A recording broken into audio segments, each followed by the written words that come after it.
Welcome to this video on the hidden architecture of ADHD. I'm your host, Dr. John Michael Salvato. I'm a certified recovery coach and specialist in working with those who are neurodivergent, LGBTQ+, and those struggling with substance use disorder. In this webinar, we will explore how silent coping strategies can evolve into behavioral addictions and the steps you can take to regain control. Many believe the ADHD brain is simply chaotic, and it's easy to understand why. In reality, it is often a highly structured survival system, developed without your permission, designed to help you function under exhausting circumstances. When everyone else is panicking, it's common for us to have a level head because the surges in adrenaline and dopamine can center our thoughts and supercharge the executive function in our brains. But there's a limit. People with ADHD often develop survival strategies. These can include outsourcing memory, managing time via external systems, coping with fatigue through rigid routines, and using social avoidance to preempt rejection.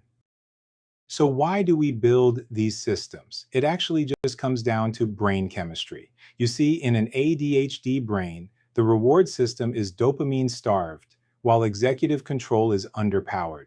We are constantly seeking fuel for an engine that secretly has no brakes. When baseline stimulation is low, the brain manufactures crises to force the nervous system online. This might manifest as social conflict or artificial urgency, essentially creating a spike to function. When we have too much on our plate, it's common for us to get overly stressed to the point where we are no longer very effective.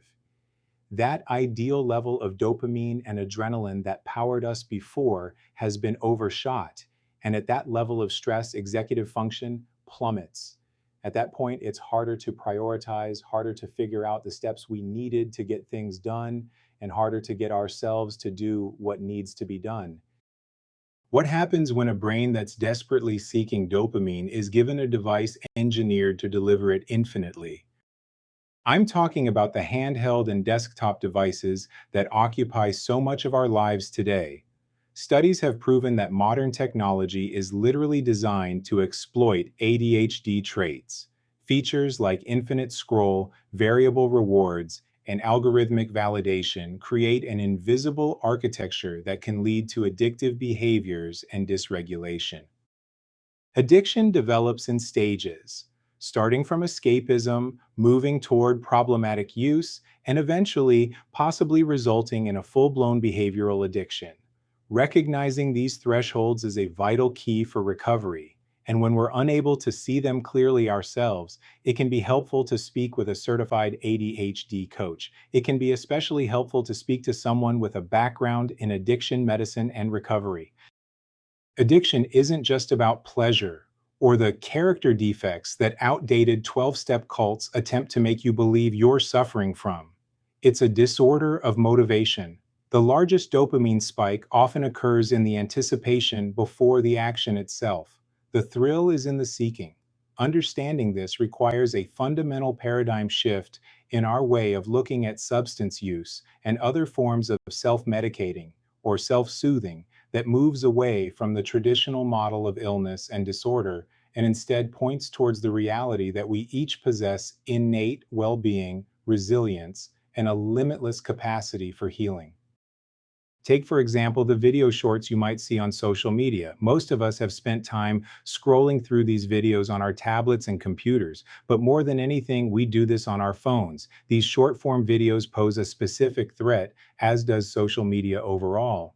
They use micro-reward conditioning and emotional whiplash, which can temporarily induce ADHD-like symptoms, such as weakened attention, even in neurotypical brains. And let's talk about a major myth out there that ADHD medication causes addiction. Contrary to these common myths, which have no basis in science, treating ADHD with appropriate medication can normalize the brain's reward system and actually cut the risk of substance use almost in half. Medication helps stabilize the baseline availability of neurotransmitters. This reduces the biological drive to seek stimulation through risky behaviors, effectively creating less chaos and lower relapse risk. Instead of relying on willpower, Engineer your environment. Use time tracking to find blind spots, maintain accountability with others, and add friction by removing addictive apps from mobile devices. Feed your brain what it actually needs. Replace digital traps with organic fuel, such as physical movement, a healthy, high protein diet, and regular sleep to maintain a regulated nervous system. Your brain was influenced by design, but you can take back the control. By choosing your stimulation intentionally, you can rebuild your life with purpose and regain true freedom.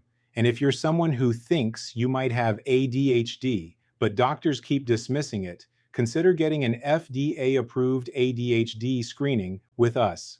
It's affordable and done by one of our qualified therapists or coaches in your area. Visit www.inneralchemy.online for more info. Thanks for taking time to watch this video, and please consider sharing it as well as liking and subscribing.